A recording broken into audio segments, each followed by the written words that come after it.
Eu sei que a maioria das pessoas que vai ver esse vídeo me conhece lá do Instagram. E eu queria contar um pouquinho, resumidamente, de como foi essa minha história com esse perfil do Instagram para falar sobre nutrição. Há alguns anos atrás, eu criei o meu perfil do Instagram, pessoal mesmo, para postar coisas minhas, para postar academia, para postar foto de comida, como todo mundo faz. E aí eu comecei a ver que a nutrição estava indo por um caminho muito estranho. Quando a gente entra em contato com esse mundo das redes sociais, acaba vendo toda a bagunça que está virando a área da saúde, né? E eu, que não tinha rede social antes, não tinha ideia do que estava acontecendo. Nessa época eu nem atendi em consultório. E aí eu sei que comecei a postar alguns textos mais críticos e outras pessoas começaram a me seguir, marcar outras pessoas e chegamos a 140 e poucos mil seguidores dessa forma. Mas o que acontece em relação à minha visão sobre a nutrição hoje? Quando eu comecei a atender em consultório, após algum período sem exercer a nutrição, eu vi que as pessoas estavam ficando dependentes de dieta. Eu atendia qualquer tipo de público. E aí chegava aquele pessoal do eu quero emagrecer, eu quero ganhar massa magra, e eu que tinha sido acostumada mais com uma nutrição clínica, mais com uma nutrição para tratar doença, comecei a ver que as pessoas estavam procurando a nutrição única e exclusivamente por estética. A maioria nem sequer estava preocupado com a saúde. Então comecei a ver aqueles usuários de anabolizantes, pessoas fazendo loucura, pessoa que não queria ter alta do nutricionista, mesmo já estando com um percentual de gordura normal. E aí, com o tempo, eu comecei a fazer encaminhamentos para psicólogo, encaminhamento para psiquiatra, e eu vi que a própria dieta deixava as pessoas ansiosas. Com isso, eu já estava postando muitos textos sobre essa questão do fazer dieta no Instagram, de quanto isso pode ser prejudicial em muitos casos. Se as pessoas são saudáveis, elas não precisam medicalizar a alimentação. A gente não precisa comer cebola pensando qual é o benefício da cebola. Claro, todo alimento que existe no planeta tem um benefício para a nossa saúde. Todo e qualquer alimento. Mas a gente não pode comer aquele alimento somente por causa do benefício. Alimentação é cor, gosto, sabor, cultura, hábito, preferência. O que a gente tem que saber é fazer boas opções, fazer boas escolhas, saber o que a gente está colocando no prato, o que a gente está colocando para dentro do nosso corpo. Hoje eu vejo que a maioria das pessoas come porque lê a parte da frente do rótulo, mas não sabe o que tem dentro daquele alimento. Então, as pessoas precisam aprender a ler rótulos, elas precisam aprender a ser autônomas em relação à nutrição. Eu então decidi que eu não queria mais criar dependentes de dieta. Foi aí que eu parei de atender as pessoas em geral e comecei a atender pacientes com doenças graves, pacientes oncológicos, pacientes com insuficiência renal crônica, com insuficiência cardíaca. Então, é um público que precisa de fato de uma dieta bem calculadinha, milimetricamente calculada, com a quantidade de sódio específica, de potássio.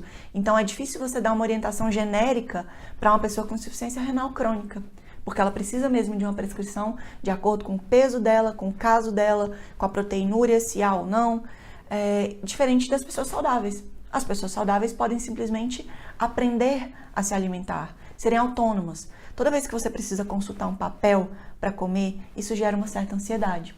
Vamos supor que você acorda num dia de manhã e quer comer ovo e tomate. Mas na sua prescrição tá queijo e pepino. Como que você vai fazer para trocar ovo e tomate por queijo e pepino e você não sabe o que é ovo, o que é tomate, o que é que tem em cada um? Seria uma substituição possível? Seria. Mas se você não tem conhecimento sobre os alimentos, você nunca vai ser capaz de fazer esse tipo de substituição e vai ficar eternamente refém de um papel. Foi então que eu comecei a ter a ideia de fazer os cursos para as pessoas, não só saudáveis, como as pessoas com algum tipo de patologia que não dependa de uma dietinha calculada certinha. Exemplo, diabéticos, síndrome de ovário policísticos, síndrome do intestino irritável. A maioria dessas pessoas precisa apenas de orientação. O que eu comecei a ver também é que estavam inventando muitas coisas em relação à dieta. Então, criando dieta para endometriose, criando dieta para autismo, isso tudo pode causar danos graves na vida das pessoas, porque mexe com a parte emocional. Toda vez que a gente fala em comida, a gente fala em emoção, a gente fala em sentimento. Não tem aquela história de, nossa, a comida da minha mãe, a comida da casa da minha avó. Comida é emoção. A gente não pode dissociar isso do hábito alimentar, do ato de se alimentar, de forma alguma. As pessoas que comem demais, normalmente elas comem descontando alguma coisa em cima da comida, buscando recompensa através da comida.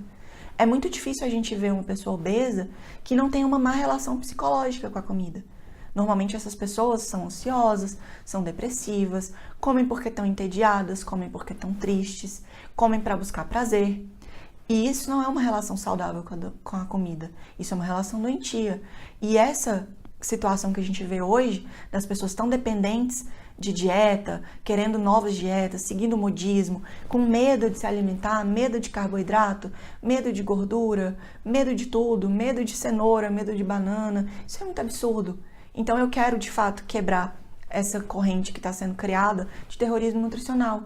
Iniciar uma corrente do bem, uma corrente em que você saiba fazer escolhas porque você tem conhecimento sobre nutrição. E a ideia do curso foi exatamente essa.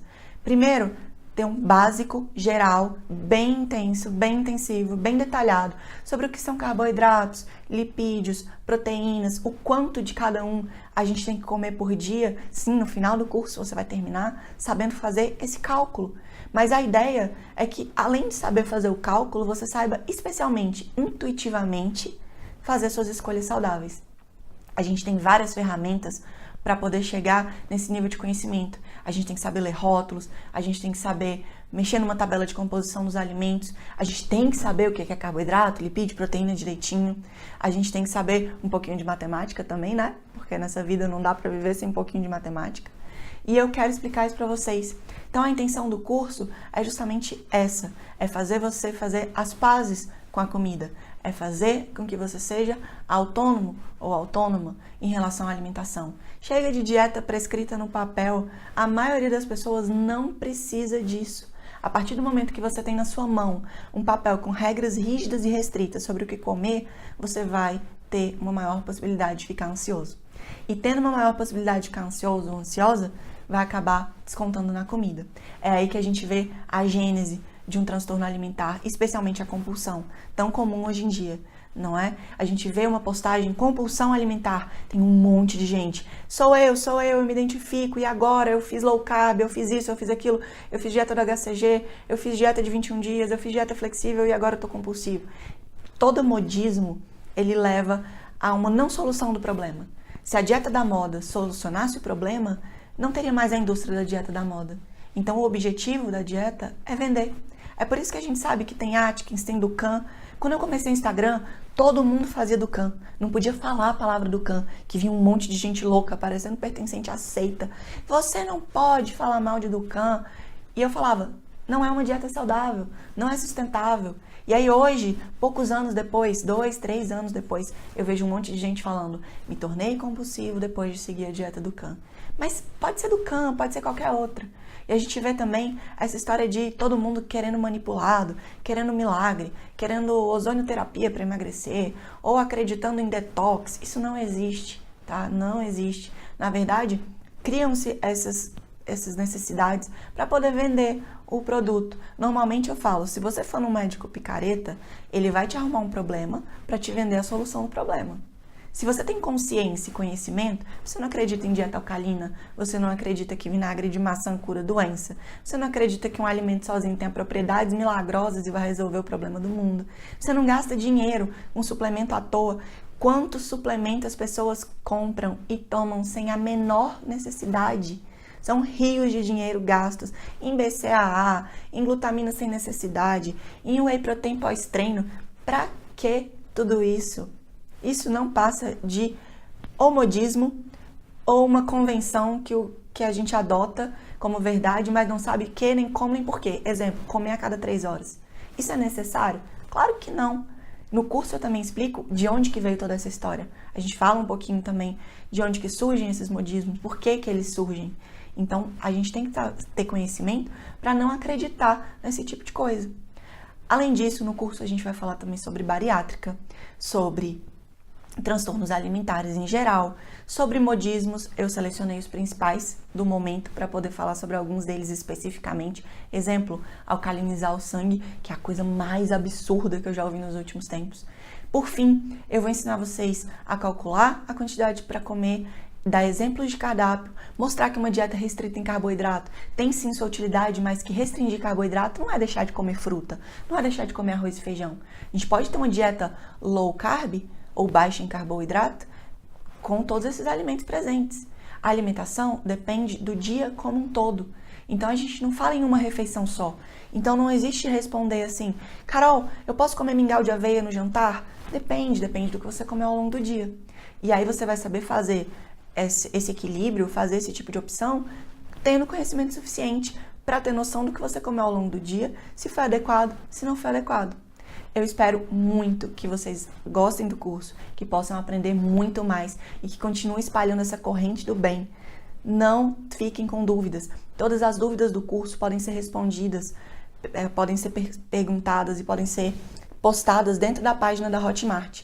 Eu respondo com no máximo 24 horas todas as dúvidas sobre o curso. Alimentação infantil, alimentação para gestante, alimentação para lactante, tudo isso está sendo abordado no curso. São horas e horas e horas de muito conteúdo. Além de tudo, eu postei 2 palestras. A palestra sobre glúten, leite e pediatria, que foi dada no Congresso de Pediatria, e a palestra da Sociedade Brasileira de Cardiologia sobre doenças cardiovasculares e nutrição.